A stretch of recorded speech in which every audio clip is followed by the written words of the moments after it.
بسم اللہ الرحمن الرحیم الحمد للہ وحدہ لا شریک لہ والصلاة والسلام علی من لا نبی بعدہ اما بعد فاعوذ باللہ من الشیطان الرجیم بسم اللہ الرحمن الرحیم اهدنا الصراط المستقيم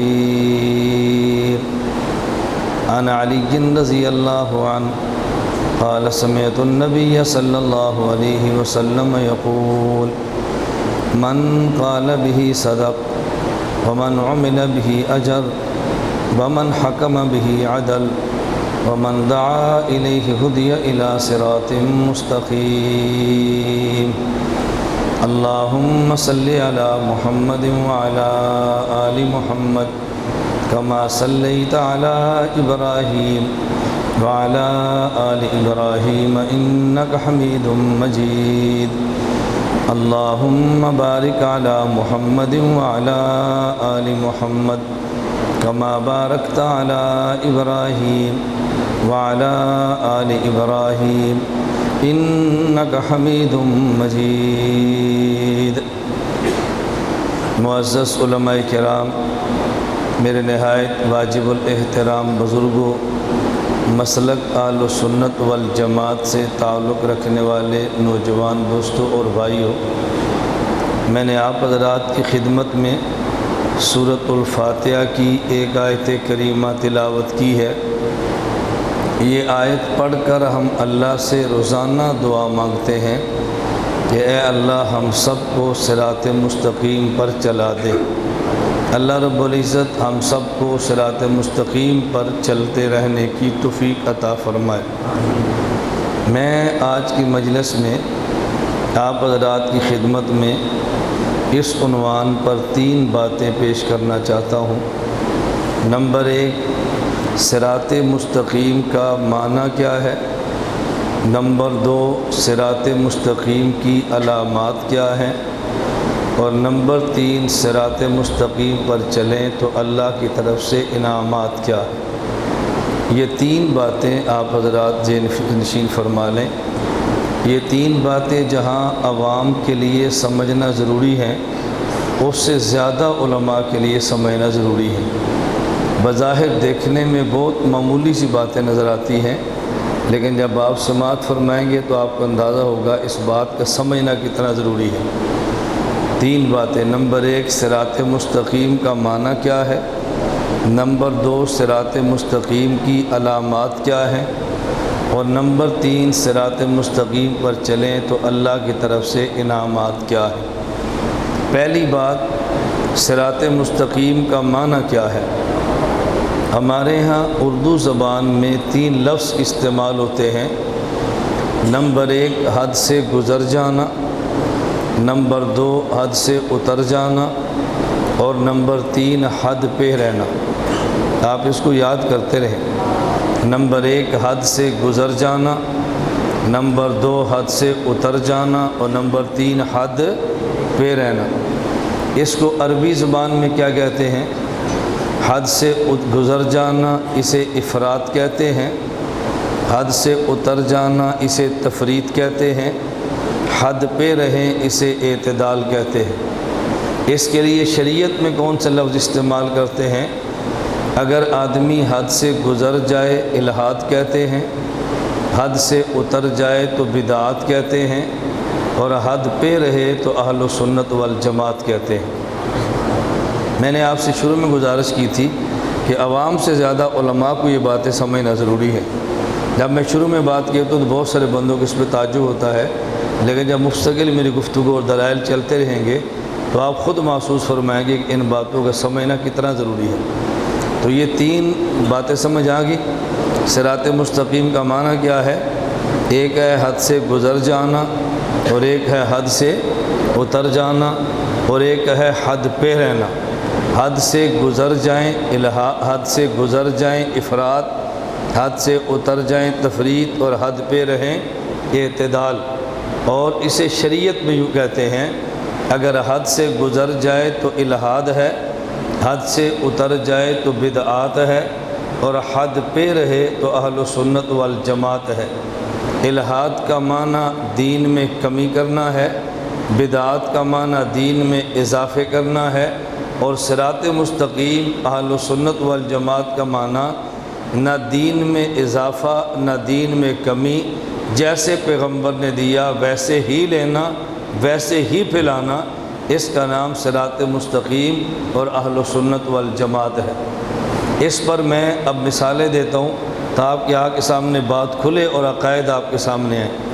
یا آپ حضرات آگے آ جائیں، ادھر بیٹھے ہیں دور، اگر کوئی عذر نہیں ہے تو عذر ہے پھر تو برشک بیٹھے رہیں، جن کا عذر نہیں ہے وہ قریب بیٹھا گیا، عذر ہے پھر ٹھیک ہے۔ اب بات توجہ سے سمجھیں، میں کئی ایک مثالیں دیتا ہوں، اب آپ مثالیں گنتے جائیں اور سمجھتے جائیں۔ تھوڑے وقت میں آدمی بات زیادہ کرتا ہے تو مثالیں گنتے بھی جائیں اور سمجھتے بھی جائیں۔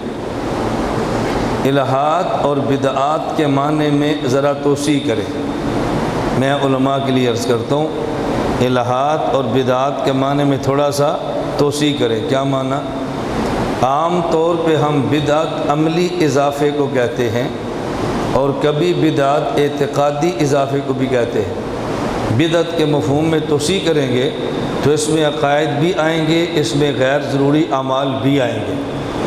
میں یہ بات شروع میں اس لیے کہہ دی ہے کہ بعض اہل علم کو بیان کے دوران اشکال ہوتا ہے، ہم سے حل کراتے نہیں ہیں اور بعد میں تبصرے کرتے ہیں، یہ بات غلط کہہ گئے ہیں، یہ بات ٹھیک نہیں ہے، یہ کتابوں کے خلاف ہے۔ بھئی جو بات ایسی ہے ہماری موجودگی میں حل کرا لو تاکہ مسئلہ تو حل ہو جائے۔ بسا اوقات انسان کو بات سمجھ نہیں آتی اور کرنے والے کے کھاتے میں ڈال دیتا ہے، اس کا نقصان کرنے والے کو نہیں ہوتا، وہ تو چلا جاتا ہے، نقصان تبصرہ کرنے والے کو ہوتا ہے۔ بعض جو ہمارے معتقد ہوں گے وہ آپ سے لڑیں گے، اور جو ہمارے معتقد نہیں آپ کے ہوں گے وہ بھی آپ سے لڑیں گے۔ ہمارا معتقد لڑے گا تو پیچھے باتیں کیوں کرتا ہے، آپ کا معتقد لڑے گا تو ان سے بات کیوں نہیں کرتا۔ تو لڑائی کی ضرورت نہیں ہے، لڑائی ختم کریں اور پیار کی معاملہ چلائیں۔ اس کا حل یہ ہے کہ آدمی بات سمجھے، اور اگر سمجھ نہ آئے تو جس نے بات کیا اس سے مذاکرہ کر لے تاکہ بات حل ہو جائے اور بات درمیان میں رہ نہ جائے۔ میں اب مثالیں دینے لگوں۔ دنیا میں ایک طبقہ وہ ہے جس کا نظریہ ہے کہ اللہ موجود نہیں، اللہ ہے ہی نہیں، اور ایک طبقہ وہ ہے جو کہتا ہے اللہ ہے لیکن ایک نہیں کئی ہیں۔ تو ایک وجود الہ کا منکر ہے، ایک تعدد الہہ کا قائل ہے۔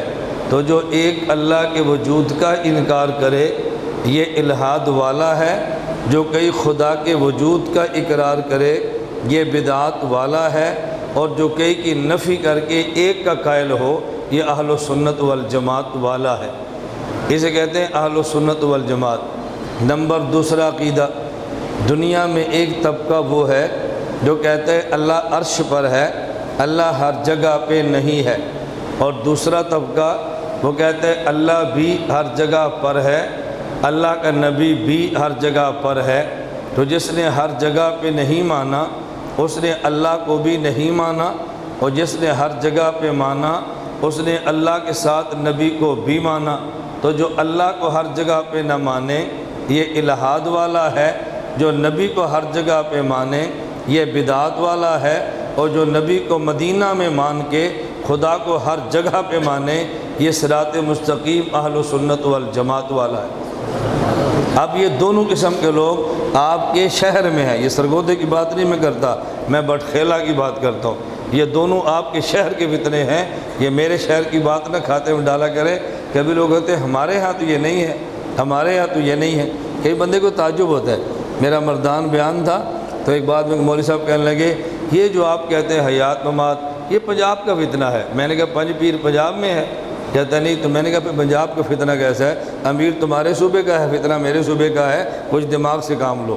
میں یہ نہیں کہتا پنجاب کا نہیں ہے، لیکن اپنے آپ کو درمیان سے آپ نکالا نہ کرو۔ فتنہ فتنہ ہے، وہ خیبر پختون کا ہو تب بھی فتنہ ہے، پنجاب کا ہو تب بھی فتنہ ہے، سرگودا کا ہو تب بھی فتنہ ہے، مالا کنڈ کا ہو تب بھی فتنہ ہے۔ فتنہ فتنہ ہی ہوتا ہے، وہ کسی بھی جگہ کا ہو۔ اور علماء فتنے کے خلاف آواز اٹھائیں گے، اور علماء کو آواز اٹھاتے رہنا چاہیے، یہ علماء کا فرض منصبی ہے۔ تو میں سمجھا یہ رہا تھا، کتنی مثالیں ہو گئی؟ انگلیاں دے کر بتا دو کتنی ہو گئی؟ 2 مثالیں ہو گئی۔ اب میری پوری کوشش ہوتی ہے کہ میں بیان سمجھاؤں بھی اور یاد بھی کراؤں، وقت گزاری نہ کریں۔ اگر وقت گزارنا تو پھر 1 گھنٹہ وقت ضائع کرنے کی کیا ضرورت ہے؟ آدمی 10-15 منٹ ضائع کر کے چائے پی کے چلا جائے۔ آپ حضرات نے شفقت فرمائی ہے، وقت نکالا ہے، ہم نے بڑا لمبا سفر کیا ہے، اور اس کا مقصد یہ کہ ہمارے دماغ میں عقیدہ بیٹھے۔ اب آپ گنتے رہیں اور سمجھتے رہیں۔ نمبر 1 میں نے کیا بیان کیا؟ ایک طبقہ کہتا ہے کہ اللہ نہیں ہے، دوسرا کہتا ہے کہ اللہ ہے لیکن کئی ہے۔ تو جو ایک بھی نہ مانے وہ الہاد والا، اور جو کئی ایک مانے وہ بدعات والا، جو کئی ایک کی نفی کر کے ایک کو مانے اہل و سنت والجماعت والا۔ ایک کہتا ہے اللہ عرش پر ہے، ہر جگہ پہ نہیں ہے، دوسرا کہتا ہے نہیں اللہ بھی ہر جگہ پہ، اللہ کا نبی بھی ہر جگہ پہ۔ تو جو اللہ کو بھی ہر جگہ پہ نہ مانے الہاد والا، جو نبی کو بھی ہر جگہ پہ مانے یہ بدعات والا، جو پیغمبر کو مدینہ میں مان کے خدا کو ہر جگہ پہ مانے اہل و سنت والجماعت والا۔ ایک آدمی وہ ہے جو ایک نبی کا بھی قائل نہیں، نبی کو مانتا ہی نہیں ہے، اور ایک طبقہ وہ ہے جو حضور کے بعد بھی نبی مانتا ہے۔ تو جو کوئی نبی نہ مانے الہاد والا، حضور کے بعد بھی مانے بدعات والا، اور بات کی نفی کر کے 1.25 لاکھ مانے اہل و سنت والجماعت والا ہے۔ ہمارے یہاں 2 قسم کے فتنے ہیں، آپ نے سمجھنے صراط مستقیم کون ہے اور اہل و سنت والجماعت کون ہے۔ بالکل اسی طرح ایک طبقہ وہ ہے جو کسی نبی کو معصوم نہیں مانتا، پیغمبر کو معصوم نہیں مانتا، اور ایک طبقہ وہ ہے جو آخری نبی کے بعد 12 معصوم اور بھی مانتا ہے۔ جو پیغمبر کو معصوم نہ مانے یہ الہاد والا ہے، اور جو 12 معصوم اور مانے یہ بدعات والا ہے، اور جو 12 کی نفی کر کے صرف نبیوں کو معصوم مانے یہ اہل و سنت والجماعت والا ہے۔ کتنے عقیدے ہو گئے جی؟ بھئی اپنے 6 نمبر گنتے ہو، 4 عقیدے نہیں گن سکتے؟ گنو تو صحیح نہیں، کتنے ہو گئے؟ گنتے جاؤ، میں آپ کو سمجھاؤں۔ میں آخر میں یہ گنتی کرا رہا ہوں، میں کیوں کروا رہا ہوں؟ یہ میں نے آخر میں غلط فہمی دور کرنی ہے۔ آپ گنتے جائیں، پھر میں آخر میں بتاؤں گا یہ میں نے کیوں کہا گنتی کرو، اس کی وجہ کیا ہے۔ یہ وجہ میں آخر میں عرض کروں گا، اگر مجھے یاد نہ رہے تو آپ نے یاد کرانا، جی آپ نے وجہ بتانی تھی، ہم نے گنتی تو کر لی ہے لیکن تو نے تو وجہ بتائی نہیں ہے، پھر وجہ مجھ سے آپ نے پوچھنی ہے۔ کتنے عقیدے ہو گئے ہیں؟ 4۔ آگے چلیں، نمبر 5 دیکھیں۔ ایک طبقہ دنیا میں وہ ہے جو پیغمبر کے معجزات کو نہیں مانتا، یہ سر سید اینڈ کمپنی، جو پیغمبر کے معجزات کو نہیں مانتا، اور ایک طبقہ وہ ہے جو پیغمبر کے معجزات مان کے پیغمبر کو مختار کل مانتا ہے۔ ایک طبقے نے کہا یہ ہو نہیں سکتا، انسان اشارہ کرے چاند کے ٹکڑے ہو جائیں، انسان ٹکڑے نہیں کر سکتا، یہ اللہ کا کام ہے، ہم معجزہ نہیں مانتے۔ اور دوسرے نے کہا نہیں یہ ایسے ہوا ہے، اگر انسان زمین پہ رہ کے چاند کے ٹکڑے کر سکتا ہے تو زمین پہ رہ کے زمین والوں کی تقدیریں بدل سکتا ہے۔ تو ایک نے معجزات کا انکار کیا، یہ الہاد والا، اس نے معجزہ ماننے کو شرک کہہ دیا، اور ایک نے معجزے کا اقرار کیا اور ساتھ صاحب معجزہ کو مختار مانا ہے۔ تو جو معجزے کا انکار کرے الہاد والا، صاحب معجزے کا اختیار مانے یہ بدعات والا، اور جو صاحب معجزہ کا اختیار نہ مانے اور معجزات کے اقرار کرے یہ اہل و سنت والجماعت والا ہے۔ دنیا میں ایک طبقہ، کتنے ہو گئے عقیدے؟ 5۔ آپ نے گنتی جاری رکھنی ہے، 5 ہو گئے۔ نمبر 6، ایک دنیا میں طبقہ وہ ہے کہ جو پیغمبر کی ذات کے بارے میں بشر ہونے کا قائل نہیں ہے، نہ میں دوسری طرح کہتا ہوں، ایک دنیا میں طبقہ وہ ہے کہ جو بشر کو نبی نہیں مانتا، اور ایک طبقہ وہ ہے جو نبی کو بشر نہیں مانتا۔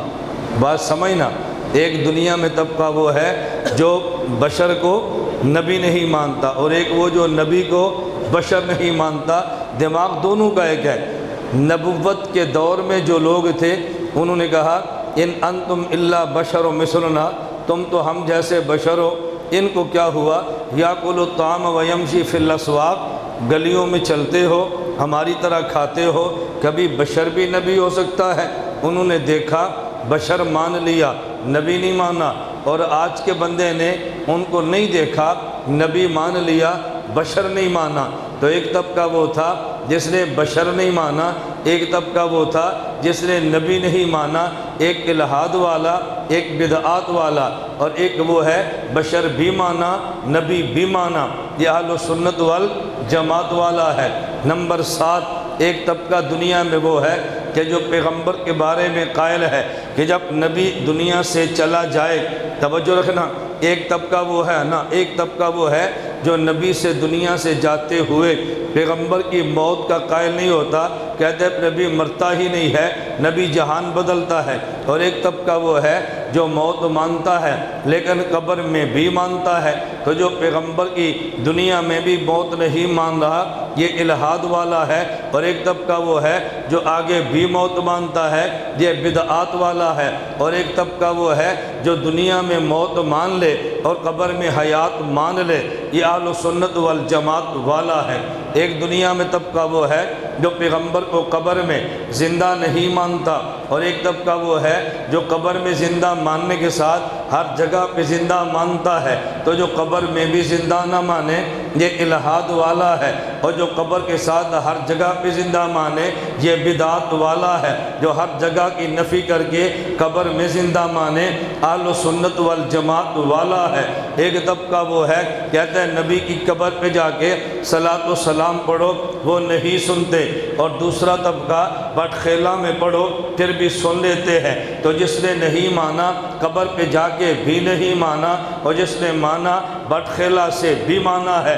تو جو قبر پہ نہ مانے یہ الہاد والا، جو یہاں سے بھی مانے وہ بدعات والا، اور جو یہ کہ قبر پہ پڑھے خدا سنا دیتے ہیں، یہاں سے پڑھے خدا پہنچا دیتے ہیں، اہل سنت والجماعت والا ہے۔ اہل سنت والجماعت والا ہے۔ کتنے ہو گئے جی؟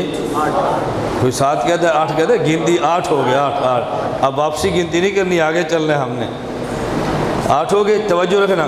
اب ایک آدمی الہاد والا، اور ایک آدمی بدعات والا، اور ایک آدمی اہل سنت والجماعت والا۔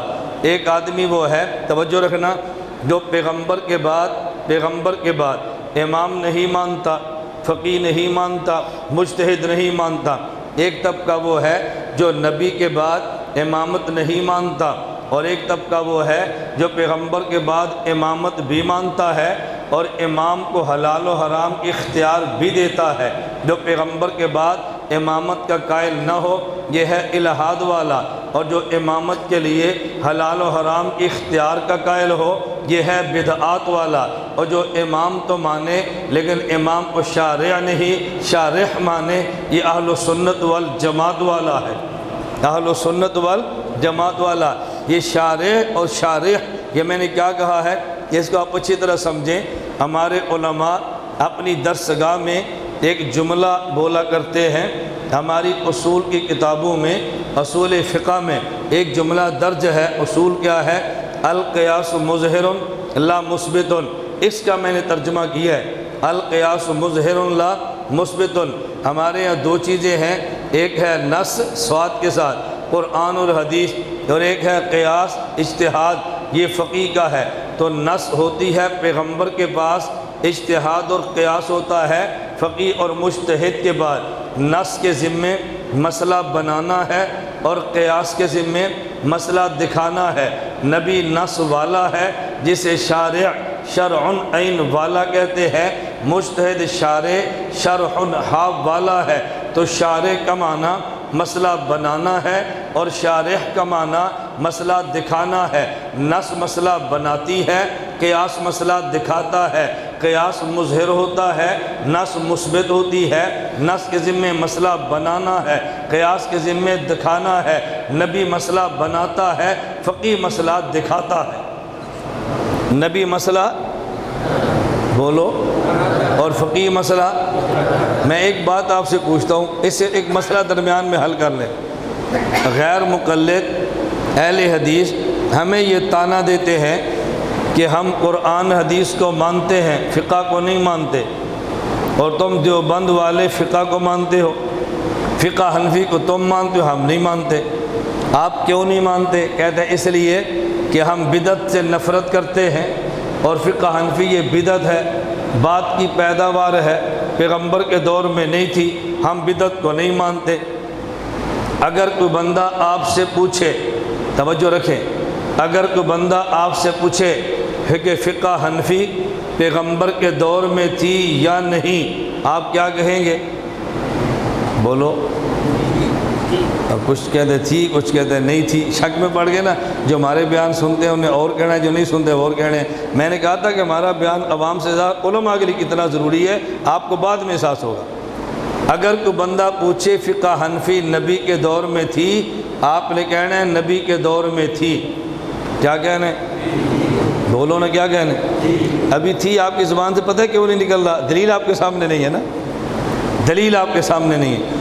میں جب دلیل شروع کرتا ہوں تو لوگ ہلتے نہیں ہیں، جب دلیل ختم کرتا ہوں تو پھر کہتے ہیں سبحان اللہ۔ کیوں؟ جب عمارت بنتی ہے، عمارت کی بنیاد میں جو پتھر رکھے جاتے ہیں، ان پتھروں کو دیکھ کر کوئی بندہ سبحان اللہ نہیں کہتا، اور جب یہ مسجد بن گئی ہے لوگ کہتے ہیں سبحان اللہ کتنی خوبصورت ہے۔ تو جب بن رہی ہو تو سبحان اللہ کوئی نہیں کہتا، جب بن جائے تو پھر کہتے ہیں۔ اگر کوئی بندہ آپ سے پوچھے فقہ حنفی نبی پاک کے دور میں تھی، آپ نے کیا کہنا ہے؟ بول کے واسطے ہو۔ میرا ایک آپ سے نا مشورہ ہے چھوٹا سا، اگر آپ ناراض نہ ہوں، میری عادت ہے میں ناراض نہیں ہوتا، غصہ نہیں ہوتا، بات سمجھاتا ہوں۔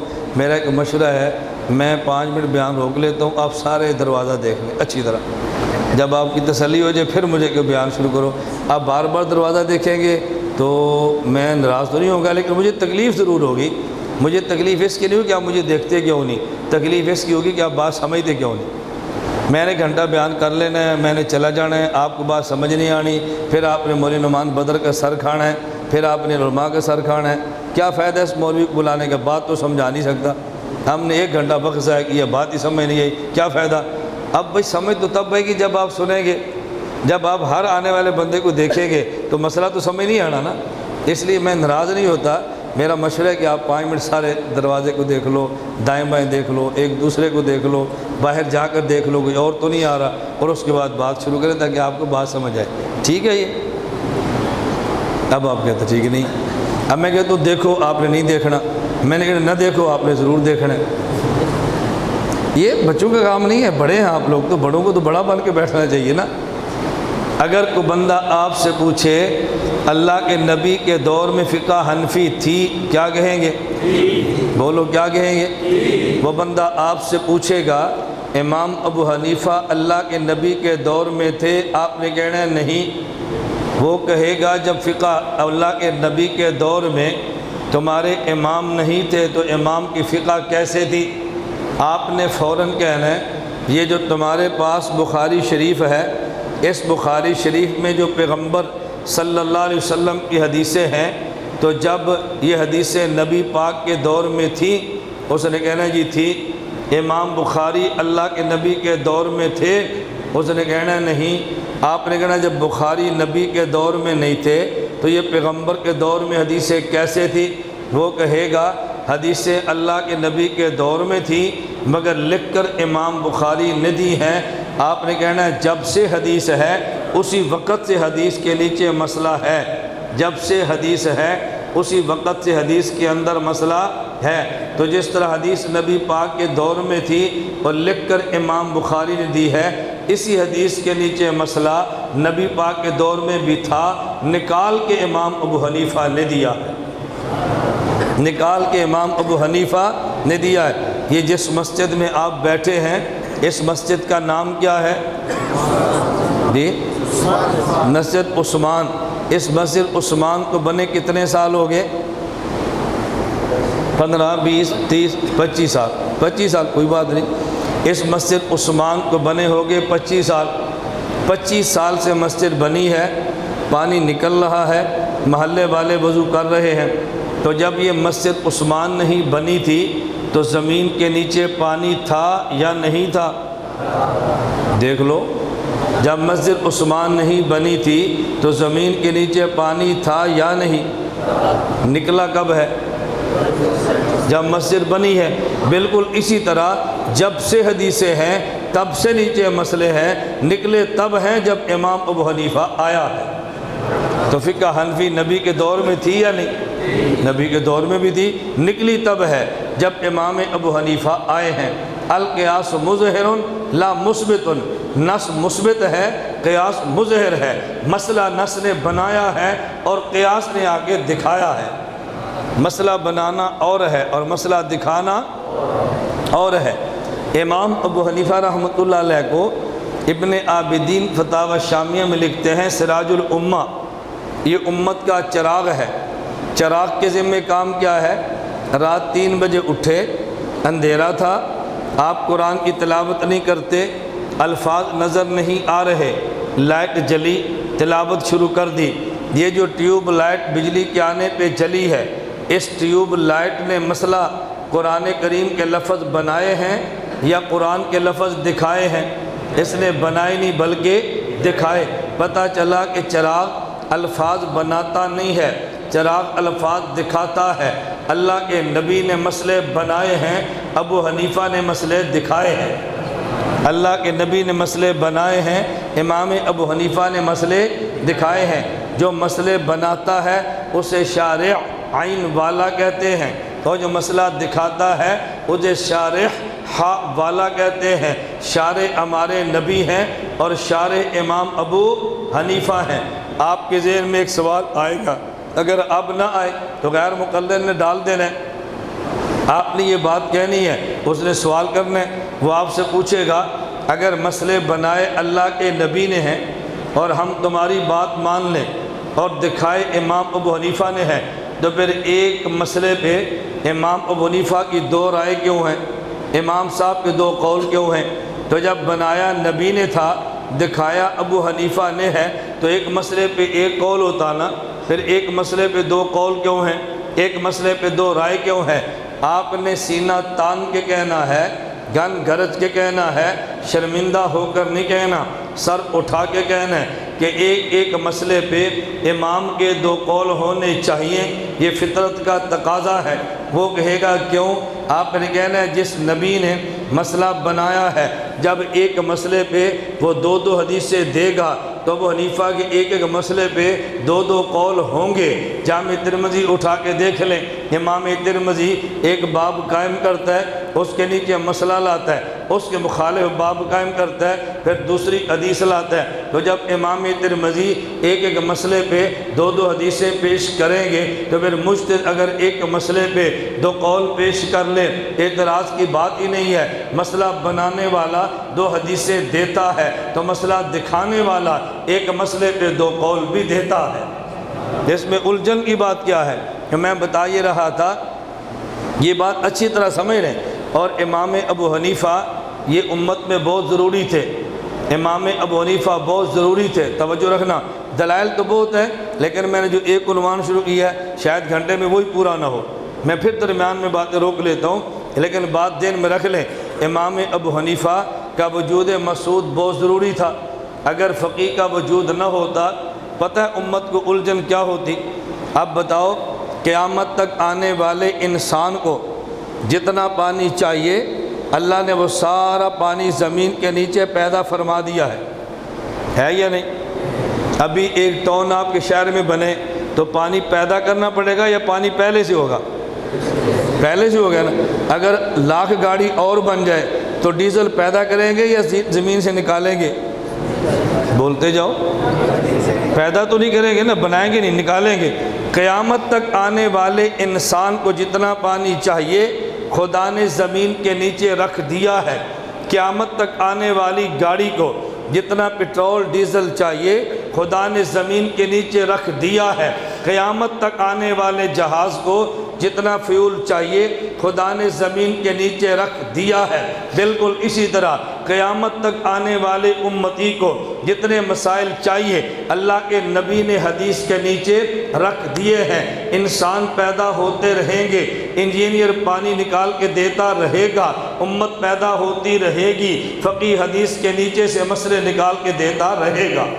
اگر یہ سارے پانی کو خدا زمین کی سطح پہ رکھ دیتے سیلاب میں امت غرق ہو جاتی، پٹرول زمین کے اوپر رکھ دیتے امت میں آگ لگ جاتی، برباد ہو جاتی۔ اگر قیامت تک آنے والے انسان کو امتی کو جتنے مسئلے چاہیے اللہ حدیثوں کے اوپر رکھ دیتے، کروڑوں مسئلے تھے، نہ کوئی حافظ بنتا، نہ کوئی مولوی بنتا، نہ کوئی پریس لگ سکتی، نہ لائبریری میں سما سکتے۔ خدا نے کرم یہ کیا، قیامت تک آنے والے کروڑوں مسئلے حدیث کے نیچے رکھ دیے ہیں، اور جتنی ضرورت آ جائے اس کو نکالنے کے لیے امت کو فقیہ دے دیے ہیں۔ فقیہ آتے رہیں گے، فقیہ اعظم نہیں آئے گا، فقہا آتے رہیں گے، مجتہد مطلق شاید نہ آئے۔ آپ کہے جی کیوں؟ میں مثال دینے لگوں، آپ کو جہاں پانی چاہیے موٹر لگائیں اور پانی نکال لیں، لیکن موٹر بننی کیسے ہے؟ اب اس کے فارمولے ایجاد کرنے کی ضرورت نہیں ہے، ایک پہلے انجینئر نے فارمولہ بنا دیا، اس کے مطابق موٹریں بن گئی ہیں۔ موٹر نکالتے رہے اور لگاتے رہے اور پانی نکالتے رہے، جتنے اس فروع آنے تھے اس کے لیے مجتہد مطلق پیدا ہوا، اصول اس نے دے دیے ہیں۔ جب مسئلے کی حاجت پیش آ جائے مجتہد کا اصول لگائیں اور مسئلہ نکال لیں، انجینئر کی موٹر لگائیں اور پانی نکال لیں۔ تو اللہ نے جس طرح قیامت تک آنے والے انسان کو پانی دینے کے لیے انجینئر پیدا کر دیے ہیں، قیامت تک آنے والے امتی کے مسائل کے حل کے لیے خدا نے فقیہ پیدا کر دیے۔ اور ہمارا یہ دعویٰ ہے، یہ ہمارا دعویٰ ہے۔ میں یہ بات کیوں کہتا ہوں؟ ہمیں خود شرع صدر نہیں ہوتا تو الجھن ہوتی ہے، خود شرع صدر نہیں ہوتا۔ امت میں فقہا 4 بڑے ہیں، امام ابو حنیفہ، امام مالک، امام شافعی، امام احمد بن حنبل، یہ 4 ہیں۔ لیکن ہم تقلید کس کی کرتے ہیں؟ توجہ کس کی کرتے ہیں؟ امام ابو حنیفہ۔ کوئی بندہ آپ سے پوچھے بھئی اور 3 فقہا بھی ہیں، تم ان کی تقلید کیوں کرتے ہو؟ اس کی وجہ ذہن میں رکھنا، وجہ تو کئی ہیں، میں تو بڑی اختصار سی باتیں کر رہا ہوں۔ وجہ اس کی ذہن میں رکھنا، ہم عرب ہیں یا عجم؟ بتاؤ۔ ہمارے نبی، تو ہمیں فقیہ کون سا چاہیے؟ عربی ہو تو ہمیں کیسے سمجھائے گا؟ عجمی ہو عربی کیسے سمجھے گا؟ ہمیں فقیہ وہ چاہیے جو عرب عجم کے سنگم پر ہو۔ اس کا نام ابو حنیفہ، وہ کوفہ پر ہے، ادھر عرب ہے ادھر عجم ہے، عرب سے لیتا ہے عجم کو دیتا ہے۔ ہمیں تو چاہیے وہ جو سنگم پر ہو۔ وہ بات سمجھ آ رہی ہے؟ ہمیں وہی چاہیے نا۔ ایک آدمی پشتو کی زبان پنجاب والوں کو دینا چاہتا ہے، پنجابی ہوگا تو پشتو نہیں جانتا، پشتی ہوگا تو پنجابی نہیں جانتا، اور بندہ ایسا ہو جو پشتو بھی جانے پنجابی بھی جانے، ادھر سے پشتو لے ادھر سے پنجابی دے دے، تو بندہ سنگم کا چاہیے۔ امام مالک مدینہ کے، امام شافعی مصر کے، امام احمد بغداد کے، ابو حنیفہ کوفہ کے، جو عرب و عجم کا سنگم ہے، عرب سے لیا عجم کو دیا۔ اب بتاؤ بندہ کون چاہیے؟ بولو نا کون چاہیے؟ امام ابو حنیفہ چاہیے۔ آپ شک میں پڑھتے ہیں بھئی ابو حنیفہ کے اور بھی امام تھے، عربی امام ہونا چاہیے تھا۔ میں نے کہا عربی نہیں، فارسی و نسل، عجمی و نسل ہونا چاہیے تھا۔ عربی و نسل کیوں ہونا چاہیے؟ عرب میں تو پیغمبر موجود ہے، آگے دنیا میں جو کام چلنا ہے، عرب چھوٹا سا ہے، عجم دنیا میں بڑا ہے، تو امام وہ چاہیے جو چھوٹے سے عرب کو بڑے عجم میں پھیلائے۔ اس کے لیے خدا نے ابو حنیفہ دیا ہے، چھوٹے عرب سے لیا ہے، بڑے عجم کو نبی کا دین عطا فرما دیا ہے۔ پھر امام ابو حنیفہ کہاں پیدا ہوئے؟ بتاؤ بھائی، کہاں پیدا ہوئے؟ کوفہ میں۔ تو آپ سے غیر مقلد کہے گا مکہ میں تمہارا امام کیوں نہیں، مدینہ میں کیوں نہیں، کوفہ میں کیوں ہے؟ آپ تھوڑے تھوڑے شرمندہ ہوتے ہیں، تھوڑے تھوڑے۔ یار بات تو بڑی معقول ہے، عوام کو کیسے سمجھائیں؟ بھئی امام تو مکے والا ہو، امام تو مدینے والا ہو، کوفے والا کیوں نہیں؟ شرمندہ نہ ہوا کریں۔ آپ سینہ تان کے کہیں کہ ہمارا امام امام اول ہے، ہمارا فقیہ فقیہ اول ہے، ہمارا مجتہد مجتہد اول ہے، اور فقیہ اول کو کوفہ میں آنا چاہیے، مکہ میں نہیں آنا چاہیے، مدینہ میں نہیں آنا چاہیے، اس کو کوفہ میں آنا چاہیے۔ لوگ کہیں گے کہ مکہ سے پیار نہیں ہے، مدینہ سے پیار نہیں ہے۔ آپ کو مکہ ایمان ہے، مدینہ ایمان ہے، لیکن پہلے فقیہ کو مکہ مکرمہ میں نہیں، مدینہ منورہ میں نہیں، اس کو کوفہ میں آنا چاہیے۔ لوگ پوچھیں گے وجہ، آپ نے کہنا ضابطہ عقل کا یہ ہے، ایک بڑا ہے ایک چھوٹا ہے، جہاں سے بڑا جائے وہاں سے چھوٹا کام لے کے چلے، یہ ضابطہ ہے۔ اللہ کے نبی کے بعد 4 خلفائے راشدین بڑے ہیں، امام ابو بکر، امام عمر، امام عثمان، امام علی، اور ان کے بعد 4 فقہا ہیں، چوتھے امام احمد، دوسرے امام شافعی، تیسرے امام مالک، اور پہلے حضرت امام اعظم ابو حنیفہ۔ آپ دیکھیں 4 فقہا، ادھر 4 خلفاء، ابو بکر، عمر، عثمان، علی، ادھر 4 فقہا، احمد، شافعی، مالک، ابو حنیفہ، امام علی، یہ آخری خلیفہ راشد ہیں۔ ابو حنیفہ پہلے فقیہ ہیں، اللہ کے نبی مدینہ سے گئے ہیں، ابو بکر مدینہ سے چلے ہیں، صدیق مدینہ سے گئے ہیں، عمر مدینہ سے چلے ہیں، عمر مدینہ میں شہید ہوئے، عثمان مدینہ سے چلے ہیں، حضرت عثمان مدینہ میں شہید ہوئے، علی مدینہ سے چلے ہیں۔ یہ خلیفہ راشد آخری ہے۔ اگر یہ کوفہ میں کی بجائے مکہ میں شہید ہوتا تو پہلا امام مکہ میں آتا، آخری مدینہ میں شہید ہوتا تو پہلا مدینہ میں آتا، آخری خلیفہ یہ کوفہ سے گیا ہے تو پہلا امام کوفہ میں آیا ہے۔ جہاں آخری خلیفہ نے جانا تھا وہاں پہلے امام نے آنا تھا۔ کوفہ آخری خلیفہ کا اگر جائے شہادت ہے تو پہلے امام کا جائے ولادت ہے۔ اب بتاؤ پہلا امام کہاں آنا چاہیے تھا؟ بولو نا، کہاں آنا چاہیے تھا؟ اب تمہیں دلیل سمجھ آئی نا؟ اب آپ کے چہرے کھل اٹھے، بات تو ٹھیک ہے۔ اس لیے ہم شرمندہ ہوتے ہیں غیر مقلد سامنے موقف بیان کرتے، جھجک محسوس ہوتی ہے۔ موقف بیان کرتے ہوئے آدمی جھجکتا ہے، پتہ نہیں ہم کیا کہہ رہے ہیں۔ آپ سینہ تان کے کہا کرو پہلا امام کہاں آنا چاہیے؟ بولو کہاں آنا چاہیے؟ تو ہمارے امام کہاں پیدا ہوئے؟ کوفہ میں۔ تو پہلا امام اجمی ہو یا عربی ہو؟ بولو ہمارا امام اجمی ہے، یہ اس میں حرج کی بات کون سی ہے؟ اللہ میں بات سمجھنے کی توفیق عطا فرمائے۔ میں مکہ مکرمہ میں تھا، ایک چند لڑکے میرے پاس آئے، قاری، آمنی قاری، چند لڑکے کہنے لگے ہماری فقہ کوفہ کی کیوں ہے؟ میں نے کہا آپ کہاں رہتے ہیں؟ کہتے جی مکہ مکرمہ میں۔ میں نے کہا جو مکہ میں قرآن پڑھا جاتا ہے یہ قرآن کی روایت کوفی کیوں ہے؟ یہ بات سمجھ نہیں آپ نے؟ یہ مکہ کی روایت کوفی کیوں ہے؟ جو قرات حفص مکہ میں پڑھی جا رہی ہے اس کا جو راوی قاری عاصم ہے، میں نے کہا بتائیے کہاں کا ہے؟ کہا جی کوفہ کا۔ تو میں نے کہا قرآن مکہ میں، تو یہ بتا یہ روایت کوفی کیوں ہے، روایت مکی کیوں نہیں ہے؟ مجھے کہنے لگا یہ کوفیوں کی روایت اپنی تو نہیں ہے۔ کیوں؟ مکہ کے صحابہ نے، مدینہ کے صحابہ نے کوفہ قرآن دیا ہے، کوفے کے قاری نے واپس دیا، تو اگرچہ روایت کوفی ہے لیکن قرآن تو مکہ مدینہ کا ہے۔ میں نے کہا ایک ہے لفظ روایت، ایک ہے لفظ درایت۔ روایت کہتے ہیں الفاظ پہنچا دینا، درایت کہتے ہیں الفاظ سمجھا دینا، توجہ رکھنا۔ روایت کہتے ہیں الفاظ پہنچا دینا، درایت کہتے ہیں الفاظ سمجھا دینا۔ صحابہ مکہ مکرمہ مدینہ منورہ سے کوفہ گئے تھے، الفاظ قرآن پہنچائے تھے؟ کہتے جی ہاں۔ میں نے کہا الفاظ قرآن سمجھائے تھے کہ نہیں؟ کہا جی سمجھائے تھے۔ میں نے کہا جو ان نے قرآن پہنچایا اس کا نام روایت ہے، جو قرآن سمجھایا اس کا نام درایت ہے۔ جو کوفہ میں روایت ہے یہ بھی صحابہ کی ہے، جو کوفہ میں درایت ہے یہ بھی صحابہ کی ہے۔ ان کی روایت کا نام قرآن ہے، ان کی درایت کا نام فقہ ہے۔ تو نے روایت کوفہ کی لی ہے، ہم نے درایت بھی کوفہ کی لی ہے۔ روایت کہاں کی یا کوفہ کی؟ تو درایت کہاں کی ہونی چاہیے؟ بولتے نہیں۔ اس میں حرج کی کیا بات ہے؟ جس میں حرج کی بات تو کوئی نہیں ہے۔ تو میں اسے سمجھا رہا تھا اپنا موقف کھلا ہونا پھر بندے کو جھجک محسوس نہیں ہوتی، جب موقف کھلتا نہیں پھر بندے کو جھجک محسوس ہوتی ہے۔ بات یہاں سے چل رہی تھی، ایک ہے الہاد والا ہے ذہن میں، آپ تھوڑا سا دیکھ لو بھائی، دیکھ لو شاہ آپ ٹوپی والا آپ دیکھ لو، رہ نہ جائے کہ بندہ ہے کہ تو دیکھو میں کو گرم ہوتا ہوں، میں تو خوش ہوتا ہوں بھئی آپ دیکھنا چاہتے ہیں دیکھ لیں، میں بیان روک لیتا ہوں، میں نے آپ کو پریشان نہیں کرنا، آپ مجھے پریشان کریں، میں آپ کو پریشان کیوں کروں؟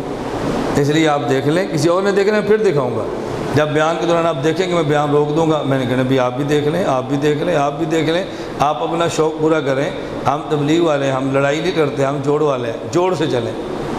میں ڈانٹوں آپ مجھے ڈانٹیں پھر تو پھڈا ہوگا نا۔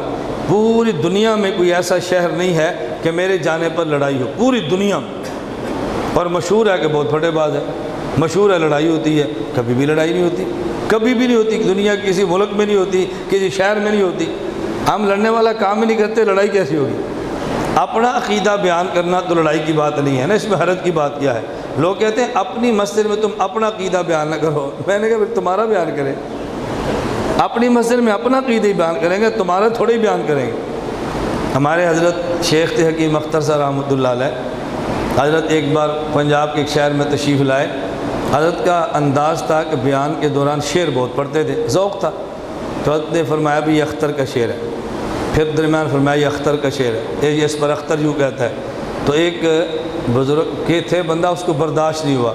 وہ مولوی صاحب نے کھڑے ہو کر کہا آپ بار بار کیوں کہتے ہیں اختر کا شعر ہے, اختر کا شعر ہے, اختر کا شعر ہے, کیوں کہتے ہیں؟ تو حضرت فرماتا ہے میں کیا کہوں, پھر تیرا شعر ہے.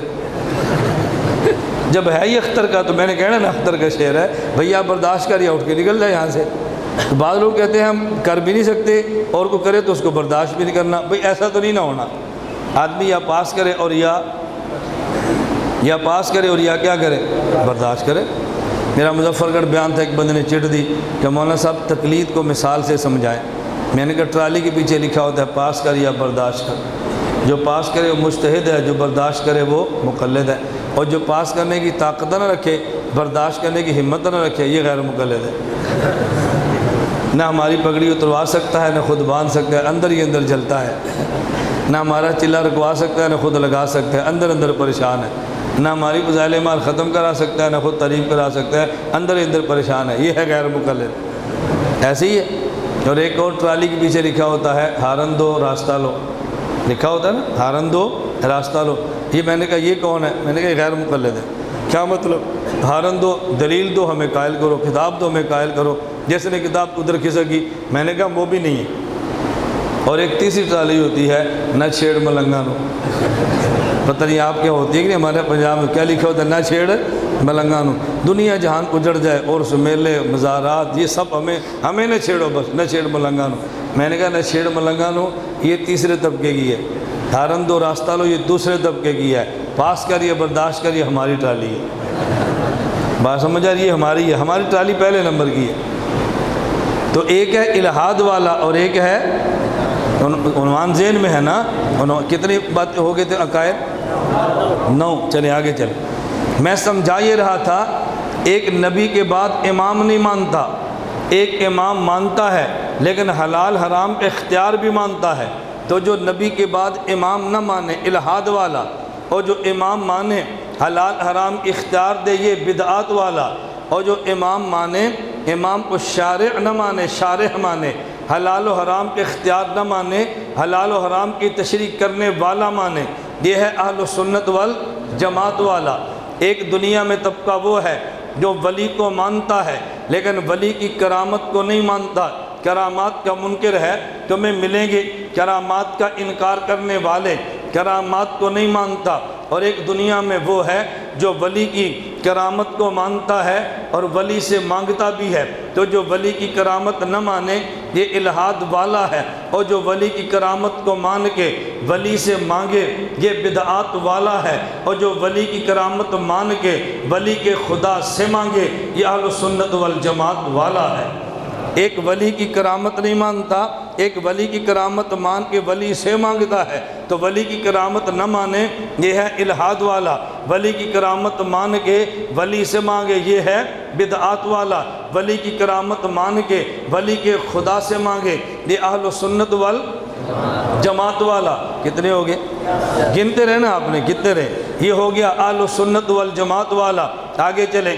ایک دنیا میں طبقہ وہ ہے کہ جو فرض نماز کے بعد کی دعا کا قائل نہیں ہے, اور ایک وہ ہے جو نفلوں کے بعد بھی دعا پہ لڑ رہا ہے, جو فرضوں کے بعد کا قائل نہ ہو یہ ہے الہاد والا. جو نفلوں کے بعد پہ لڑے یہ ہے بدعات والا. جو نفلوں کے بعد پہ نہ لڑے فرضوں کے بعد مان لے یہ ہے اہل سنت والجماعت والا. یہ کون ہے؟ اہل سنت والجماعت والا.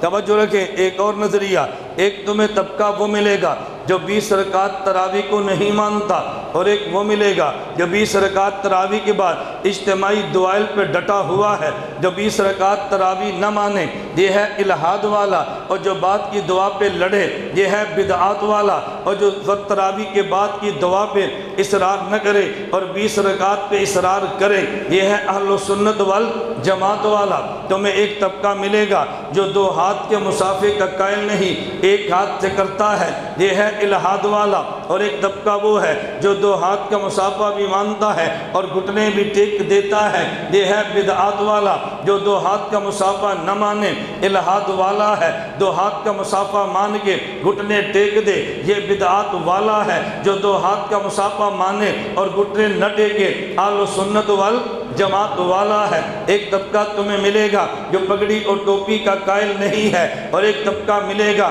جو پگڑی کا قائل ہے لیکن سبز رنگ پہ بزد ہے۔ تو جو پگڑی کا قائل نہ ہو یہ الہاد والا ہے، جو سبز رنگ پہ زور دیتا ہے یہ بدعات والا ہے۔ جو پگڑی کا قائل ہو رنگ پہ نہ لڑے اہل سنت والجماعت والا ہے۔ صراط مستقیم کا معنی سمجھ آ گیا؟ اور بولو سامان سمجھ آ گیا؟ اہدنا الصراط المستقیم، اے اللہ ہم کو صراط مستقیم پہ چلا دے۔ آئیے میں علماء کے لیے کہتا ہوں، علماء کے لیے آپ ایک علمی نکتہ ذہن میں رکھیں۔ آپ نے یہ تو سنا کہ اس کے 2 معنی ہیں، اس کے ہدایت کے 2 معنی ہیں، ایک معنی اراءۃ الطریق ہے، ایک معنی ایصال الی المطلوب ہے۔ پڑھا ہے نا آپ نے؟ ہدایت کے کتنے معنی ہیں؟ 2۔ ایک کا معنی اراءۃ الطریق راستہ دکھانا، اور ایک کا معنی ایصال الی المطلوب مطلوب تک پہنچانا چلانا۔ اب ایک ترجمہ یہ ہوگا اللہ ہمیں صراط مستقیم دکھا دے، اور ایک ہوگا صراط مستقیم چلا دے۔ میں دونوں پر میں نے کہا نکتہ سمجھنا، میں دونوں کی بات کہنے لگا ہوں۔ جو وہ تھے ان کو دکھا دے، جو ہم ہیں ہمیں چلا دے۔ نہیں سمجھ آئی تمہیں؟ نہیں سمجھ آئی؟ ان کو صراط مستقیم دکھا دے، ہمیں دکھا تو دیا ہے نا، اب ہمیں چلا دے۔ تو ان کے لیے معنی ہے دکھا دے، ہمارے لیے معنی ہے چلا دے۔ ہدایت کے دونوں معنی اپنی جگہ پر بجا ہے۔ وہ جب دعا مانگے نا سبز پگڑی والا تو وہ کیا کرے؟ اللہ ہمیں دکھا دے۔ اور جب ہم مانگے تو ہم کیا مانگے؟ اللہ ہمیں چلا دے۔ تو ان کو دکھانا ضروری ہے، ہمیں تو انہیں دکھا دیا ہے، ہمیں چلانا ضروری ہے۔ اس پر میں ایک حدیث پیش کر دیتا ہوں تاکہ آپ کے اوپر بات کھل جائے۔ رسول اللہ صلی اللہ علیہ وسلم کی دعا ہے، اللہم ارنا الحق حقا وارزقنا اتباعہ وارنا الباطل باطلا وارزقنا اجتنابہ۔ پہلے کیا فرمایا؟ اللہم ارنا الحق حقا وارزقنا اتباعہ۔ پہلے کیا ہے؟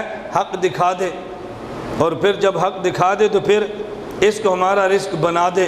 تو ان کے لیے ہے کہ دکھا دے، ہمیں دکھا دیا ہے، اتباع حق ہمارا رزق بنا دے۔ تو اللہ ہدایت دے دے، صراط مستقیم دکھا بھی دے اور صراط مستقیم پہ چلا بھی دے۔ میں نے کہا تھا میں 3 باتیں سمجھاؤں گا۔ نمبر 1، صراط مستقیم کا معنی کیا ہے؟ معنی ذہن میں آ گیا؟ ایک ہے حد سے گزر جانا، ایک ہے حد سے بولو اتر جانا، ایک ہے حد پہ رہنا۔ حد سے گزر جائیں تو افراط، حد سے اتر جائیں تفرید، حد پہ رہیں اعتدال۔ یہ مسلک دیوبند ہے۔ یہ کیا ہے؟ مسلک دیوبند اعتدال ہے۔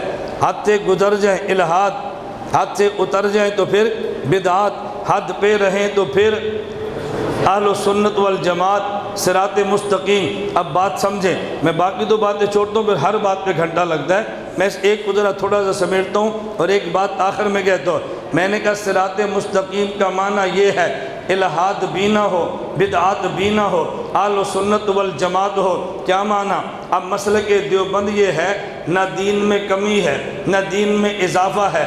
جو کا تو دین لیا اور ایسے ہی دین دیا ہے، جو دین لیا تو دین دیا ہے۔ ہم کمی بھی نہیں کرتے، اضافے بھی نہیں کرتے، اور کمی اور اضافے کو برداشت بھی نہیں کرتے۔ اس کی مثال ایسے سمجھیں جیسے کسی آدمی نے ایک خوبصورت بنگلہ بنایا ہے اور اس میں 2 پہرے دار رکھ دیے ہیں، ان کے ذمے 2 کام لگائے ہیں۔ دیکھنا ہمارے گھر کے اس قالین کو کوئی چوری کر کے لے نہ جائے، ہمارے قیمتی فانوس کو کوئی چوری کر کے لے نہ جائے، ہمارے گھر میں سونا ہے اس کو لے نہ جائے۔ اور پہرے دار سے کہا یہ بھی خیال رکھنا یہ جو باہر کا گند ہے ہمارے گھر میں کوئی ڈال نہ دے، ہمارے محل کی تم نے حفاظت کرنی ہے، اندر سے قیمتی چیز باہر نہ جائے، باہر سے گند اندر نہ آئے۔ دیوبند والے یہ دین کے ٹھیکے دار نہیں ہیں، دیوبند والے یہ دین کے پہرے دار ہیں، یہ صراط مستقیم والے ہیں، مسلک اہل سنت والجماعت والے ہیں۔ نہ الہاد کے نام پہ کوئی چیز جانے دیتے ہیں یا بدعات کے نام پہ نہ ہی چیز آنے دیتے ہیں۔ کوئی جانے دے یہ تب بھی کھڑے ہیں، کوئی آنے دے اور تب بھی کھڑے ہیں۔ اس لیے یہ تمہاری نظریاتوں کی سرحدوں کے محافظ ہیں۔ ہماری سرحدیں دو ہیں، ایک نظریاتی ہے، ایک جغرافیائی ہے۔ جغرافیائی سرحد کا نام یہ زمینی سرحد ہے، نظریاتی سرحد کا نام ہماری اعتقادی سرحد ہے۔ جغرافیائی سرحد کے محافظ کا نام یہ فوجی اور رینجر ہے، نظریاتی سرحد کے محافظ کا نام علماء دیوبند ہے۔ جب کوئی جغرافیائی سرحد کراس کرے تو فائرنگ رینجر اور فوج کرتی ہے، نظریاتی سرحد کو کراس کرے تو فائرنگ علماء دیوبند کرتے ہیں۔ فوج کی فائرنگ کا نام گولیاں ہیں، علماء دیوبند کی فائرنگ کا نام دلیلیں ہیں۔ گولیوں سے ملک کی حفاظت کرنا یہ فوج کے ذمے ہے، دلیل سے عقیدے کی حفاظت کرنا علماء دیوبند کے ذمے ہے۔ گولیوں سے ملک کی حفاظت کرنا کس کے ذمے ہے؟ بولو کس کے ذمے ہے؟ اور عقیدے کی دلیل سے حفاظت کرنا کس کے ذمے ہے؟ ہم فوج والوں سے کہتے ہیں ہماری جان کی حفاظت تم کرو اور تمہارے ایمان کی حفاظت ہم کریں۔ یہ بات ٹھیک ہے غلط ہے؟ ہماری جان کی حفاظت تم کرو، تنخواہ جو لیتے ہو، ایمان کی حفاظت ہم کریں، ہم بھی لیتے ہیں، مفت تو ہم بھی تقریر نہیں کرتے، مفت وہ بھی بندوق نہیں اٹھاتے، مفت ہم بھی جمعے نہیں پڑھاتے، وہ بھی تنخواہ لیتے ہیں، ہم بھی تنخواہ لیتے ہیں، لیکن ان کے ذمے ہے جغرافیے کی سرحد، ہمارے ذمے ہے بولو نظریے کی سرحد۔ میری بات سمجھنا، اگر کوئی فوجی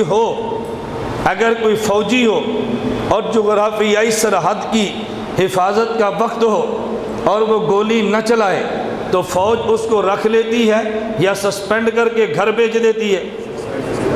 اگر کوئی مولوی ہو اور عقیدے کے دفاع پہ دلائل کی فارنگ کی ضرورت ہو اور پھر بھی نہ کرے، ایک سرکار ان کی ہے، ایک سرکار ہماری ہے، اگر وہ کام نہ کرے ان کی سرکار ان کو ڈسمس فرام سروس کرتی ہے، ہماری سرکار ہے۔ مولوی گنگا بنے تو یہ سرکار بھی ڈسمس فرام سروس کرتی ہے، وہ سرکار اگر کسی کو ریجیکٹ کر دے بحال کرایا جا سکتا ہے، ہماری سرکار خداوندی ریجیکٹ کر دے بحال کرانے والا کوئی نہیں ہے۔ 2 ٹکے کا فوجی زمین کی سرحد کے لیے میدان میں اترتا ہے، عقیدے کی حفاظت کے لیے، مجھے بتا تو میدان میں کیوں نہیں اترتا؟ جغرافیے کی سرحد اس کے ذمے ہے، نظری کی سرحد میرے ذمے ہے۔ جغرافیے کی سرحد پہ گولی وہ چلائے، نظری کی حفاظت پہ دلیل ہم دیں۔ ہم دلیلیں دیتے ہیں، گولیاں مارتے ہیں، تو آپ کہیں گے پھر یہ کلاشیں ساتھ کیوں رکھی ہیں؟ یہ آپ سے ڈر کے رکھی ہیں۔ پٹھان لوگ کسی کو جوش ہی نہ چڑھ جائے، ہم کہتے ہیں اپنی کلاشیں بھی ساتھ رکھو، اگر کسی کو جوش چڑھ جائے تو اپنا ٹھنڈا کر لیں۔ ہمارا دشمن یہ نہ سمجھے کہ خالی کھولی چلتے ہیں، پیغمبر کا طرز ہے لقد ارسلنا رسلنا بالبینات وانزلنا معهم الکتاب والمیزان لیقوم الناس بالقسط وانزلنا الحدید فیہ باس شدید ومنافع للناس۔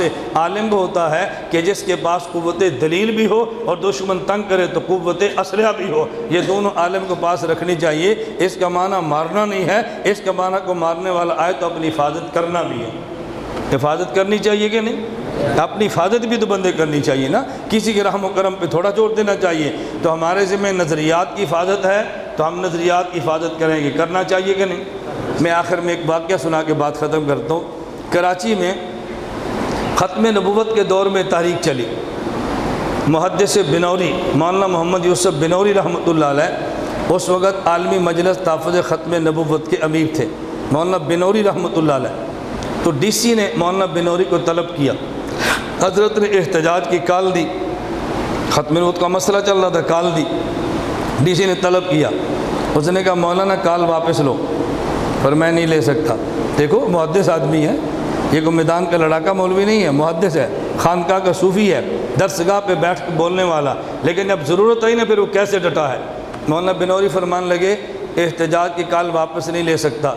اس نے کہا مولانا آپ کو کال واپس لینی پڑے گی، پھر میں نہیں لے سکتا۔ مولانا نے پوچھا اس کو بات سمجھانے کے لیے، ڈی سی سے پوچھا تو مجھے مجبور کیوں کرتا ہے کال واپس لے؟ اس نے کہا جی ہماری ملازمت ہے، ہم نوکر ہیں، ہماری سرکار کا آرڈر ہے کہ آپ نے احتجاج بند کرانا ہے۔ مولانا فرمانے لگے اگر تو نے احتجاج بند نہ کرایا تو پھر کیا ہوگا؟ اس نے کہا جی ہماری سرکار ہمیں معطل کر دے گی۔ مولانا فرمایا پھر کبھی بحال ہو سکتا ہے یا نہیں؟ اس نے کہا جی عدالت کوئی اور راستہ اختیار کروں گا۔ فرمایا تیری سرکار نے معطل کیا تو بحال ہو سکتا ہے، میری سرکار نے معطل کیا تو بحال نہیں ہو سکتا۔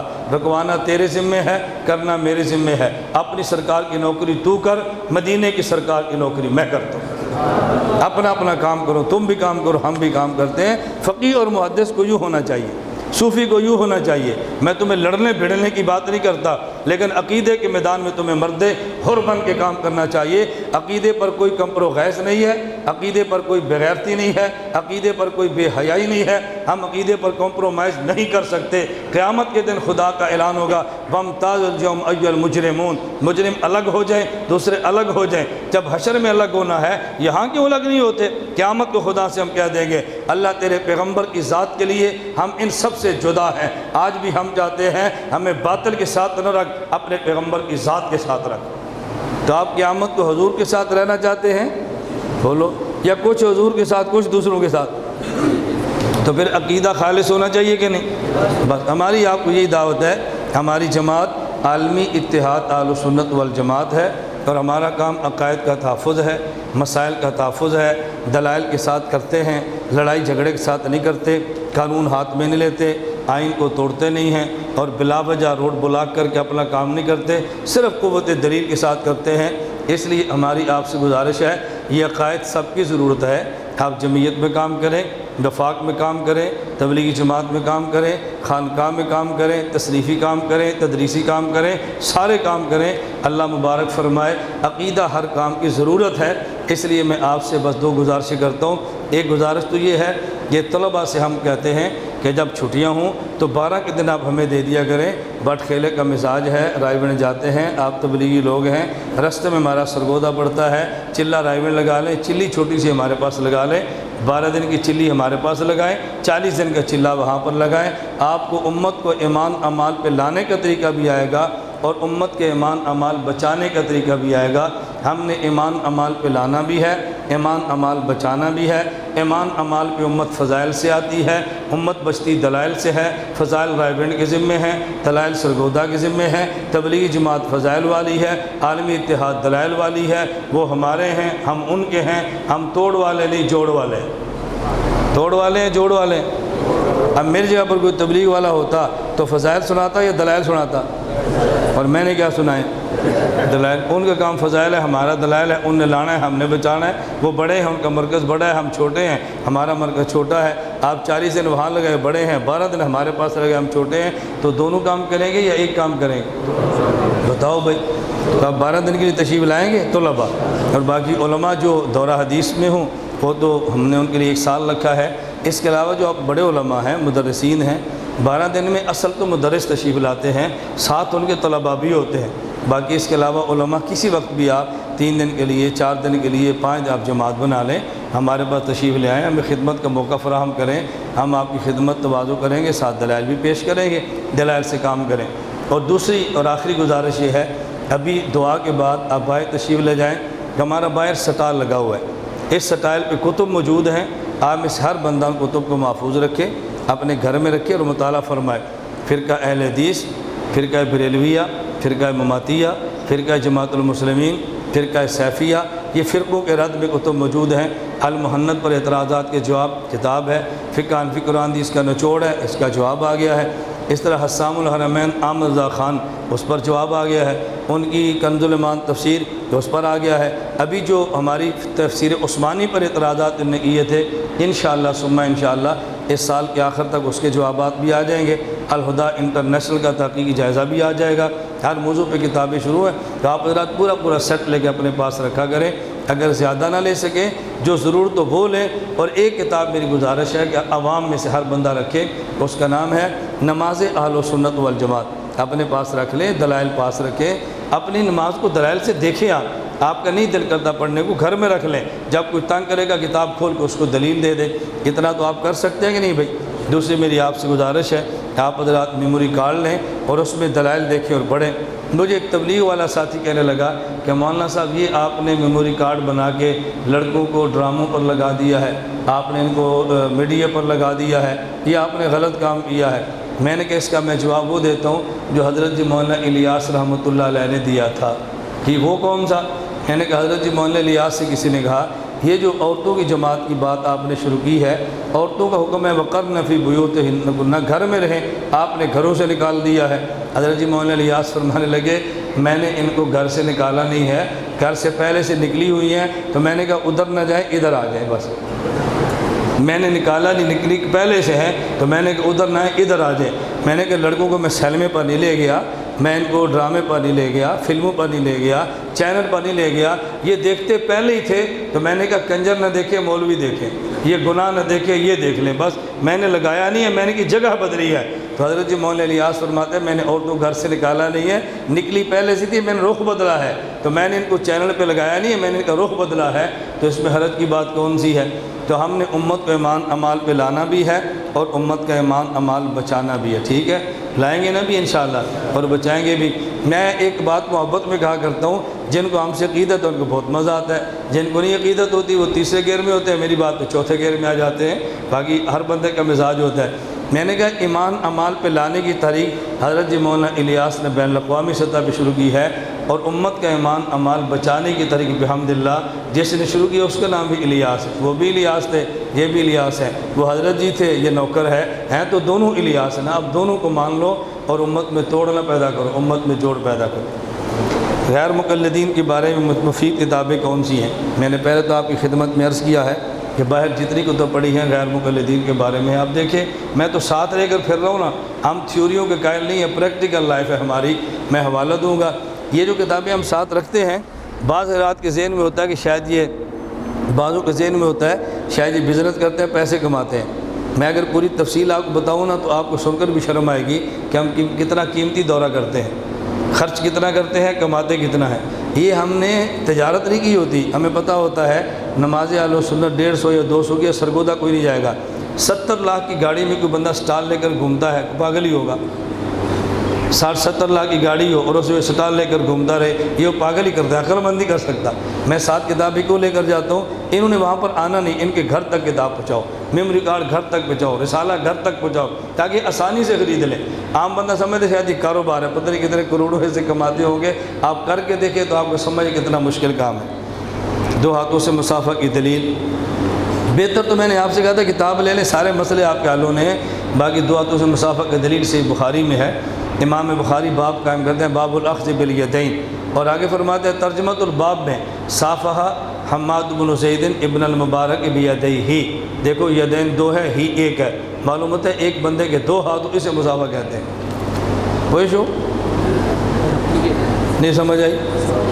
یدین 2 ہیں، ہی 1 ہے، ہی 1 کو یدین 2، اس کا نام مسافہ بالیدین، ننگے سر نماز پڑھنے۔ اور ہمارے ہاں صحیح بخاری میں امام بخاری نے باب قائم کیا ہے باب السجود علی الثوب فی شدت الحر، اس میں دے قال الحسن وکان القوم یسجدون علی الامامۃ والقلم سوا، صحابہ کا مزاج یہ تھا ٹوپی پگڑی پر سجدے کرتے تھے، صحیح بخاری میں موجود ہے۔ جو حیات قائل وہ بھی کہتے ہیں ہم دیوبند ہیں، جو حضور کو آخری نبی نہ مانے وہ بھی کہتے ہیں ہم مسلمان ہیں، جیسے مرزائی ہیں۔ تو جو حضور کو قبر میں زندہ نہ مانے قطعاً دیوبندی نہیں ہے، دیوبندی بھی نہیں ہے، حنفی بھی نہیں ہے، اہل سنت والجماعت بھی نہیں ہے۔ مسئلہ بتانا ہمارے ذمہ ہے، آپ عمل کریں آپ کی مرضی ہے، نہ کریں آپ کی مرضی ہے۔